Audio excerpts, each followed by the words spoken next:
Hi, and welcome to Inky Crafty Fun. I was just putting together this month May's paper pumpkin kit. I had a couple of minutes and I said, you know what, I'm going to go upstairs and sit in my craft room and do one of these little kits. I just got it in the mail. And as I started to do it, I said, you know what, I should put this up so that other people could see what I'm doing. And the reason that I thought of it was that I took the small note card that came in the kit. Here's all the pieces. And I had taken two of the tabs and I wanted to stamp the birthday, the happy birthday on here. And the first time that I used the ink spot, oh, those were last month's. The first time that I used the ink spot, I wasn't crazy about how it came out. And I thought about it for a minute and I said, oh, I know what I could use. I can use my piercing mat. So I went and I got my piercing mat and I stamped it down a little bit better. So I'm going to show you that again. Let's do another one, just so you can see what it looks like. So here's my clear block with my stamp on it. This is the new photopolymer stamps that are coming, and I really like this set. I always like to get a birthday set, and the card patterns are pretty masculine. So some nice cards for Father's Day, for birthdays, for your brothers and sons, and etc. So I'm just going to take this stamp, I'm going to pop open my ink pad, and I'm just going to ink up the stamp. And what I like about these photopolymers is you can really see when it's inked up well. I'm just going to put down my little flag. I always breathe on mine a little bit, make sure they're nice and moist. And then line up my stamp where I want it and just hold it down for a second. Now the piercing mat underneath gives a nice little bit of give and gives me a very crisp impression on my photopolymer stamp. So then the next thing I'm going to do is I'm just going to take out some of my snail here and let that guy dry a little bit. I'm going to use this on the back here. I'm going to layer that up on the mat. Take my card base here, fold it up, and I think I'll do it.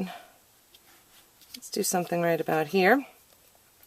And you can either fold this over or cut it. And I think I'm actually going to cut it because then I can maybe reuse that for something else. So I'm just going to kind of eyeball it and cut that straight down. You could use your paper trimmer for this too, but I'm just doing it by eyeball.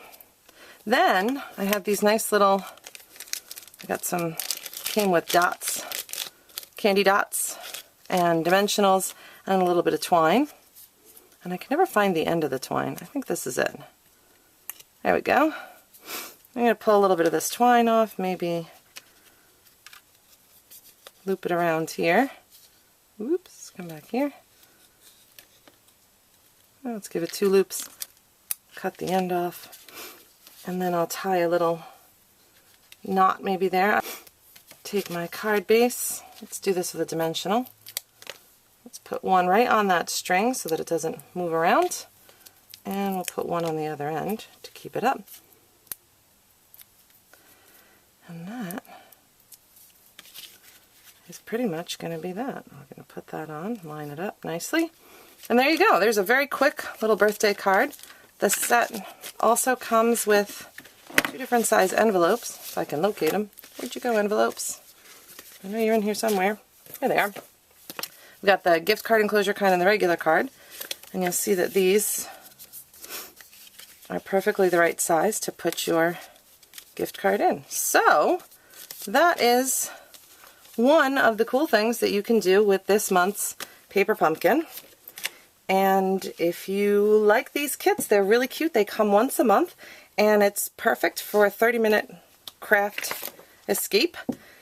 You can actually prepay and buy like a gift subscription for somebody, which I did for my mom for Mother's Day. I bought her 6 months worth of paper pumpkin, and that's a gift that they'll get every month. And I will put a link up there, and make sure you check out some of the other videos that I have to see some of the past kits. And when you become a Paper Pumpkin subscriber, you actually have the option and the ability to buy some of the kits that you might have missed in the past. So if you have any questions, drop me a line at jeannie@inkycraftyfun.com, or come on over, leave a comment here or on my blog. And that's it. Thanks. Bye.